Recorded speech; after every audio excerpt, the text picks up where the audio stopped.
Salut à tous et bienvenue sur la reprise des news aéro. Vous avez été nombreux à me demander pourquoi est-ce que j'ai arrêté cette catégorie de vidéos. La réponse est simple, c'est que je n'avais pas le temps. Maintenant j'ai un peu plus de temps à ma dispo et surtout j'ai l'aide très utile de Pierre Marlot de la chaîne 89 Fox Echo, dont le lien est en description, pour m'aider à faire le montage. Commençons donc sans plus attendre avec ce numéro de janvier 2018. D'abord et avant tout, des rumeurs courent comme quoi la compagnie Lufthansa annoncerait à la mi-février une nouvelle livrée. A priori, cette livrée conserverait les couleurs de Lufthansa, mais avec un design plus épuré. Quelques concepts traînent sur internet, mais Lufthansa n'a encore rien affirmé.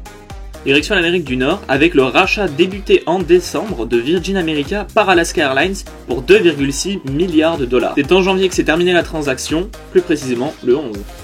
On continue notre tour du monde avec Emirates qui a acquis 36 Airbus A380 pour une valeur de 16 millions de dollars, ce qui porte maintenant sa flotte à 178 appareils européens. C'était déjà bien connu qu'Emirates était la compagnie qui rémunérait principalement l'Airbus A380, mais c'est encore plus vrai aujourd'hui étant donné qu'Airbus a annoncé que le projet rencontrait de nombreuses difficultés économiques, difficultés qui apparemment seront contrées par cette commande.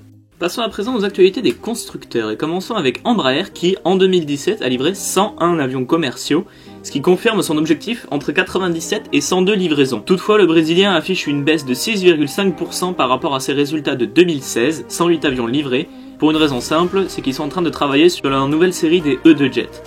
Pour l'actu suivante, on reste chez le Brésilien Embraer pour s'intéresser cette fois-ci à son partenariat avec Boeing. Alors pour comprendre ce partenariat, il faut revenir un petit peu en arrière. Il y a 3 mois, Airbus a acquis les activités de Bombardier par rapport au projet C-Series, donc les avions régionaux très économes du Canadien, de sorte à avoir une emprise sur la construction d'aéronefs court-courrier. Boeing a décidé de réagir en lançant un partenariat avec Embraer, de sorte à acquérir ses activités par rapport au E-Jet, tout en assurant à l'État brésilien qu'il ne toucherait pas à ses activités militaires. La France a décidé de renouveler sa flotte de bombardiers d'eau en commandant 6 bombardiers Dash 8 Q400MR, donc des bombardiers d'eau, au constructeur canadien. Le constructeur français Dassault a la réputation de très bien fonctionner soit de son côté civil, soit de son côté militaire. L'année 2017 a été très bonne pour son côté militaire avec 101 livraisons, des Rafales qui ont été vendus en France, en Inde et en Égypte, contre seulement 52 jets Falcon. Intéressons-nous maintenant à la Simu. WS Studio se lance dans la production de Pékin. Jetstream Design a publié sa scène de l'aéroport de Nantes, Nantes Atlantique, pour 17 livres. Aerosoft s'intéresse comme d'habitude à l'Allemagne avec sa version de l'aéroport de Dortmund pour 20 €. FSFX a publié un tease du 747 PMDG Immersion Pack qui a l'air a priori très prometteur, au moins d'un point de vue des contrails.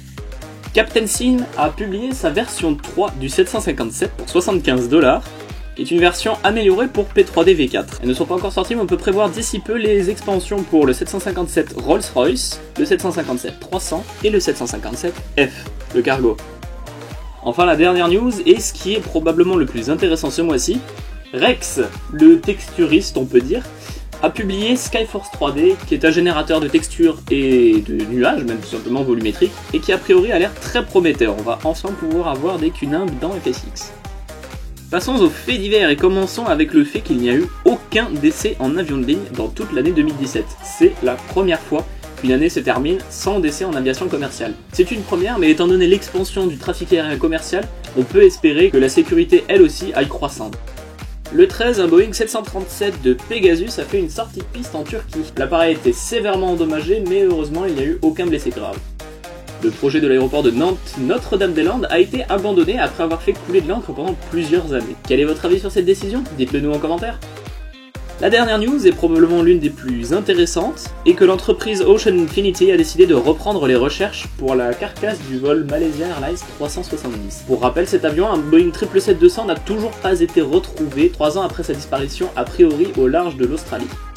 Voilà, c'est la fin de cette 4ème news aéro, la première de 2018 et la première, espérons-le, d'une année complète. Je tiens à vous remercier pour le visionnage et à remercier Pierre Marlot pour son aide pour le montage et pour sa patience étant donné que, disons que les éléments que j'aurais dû lui fournir sont arrivés avec un petit peu de retard.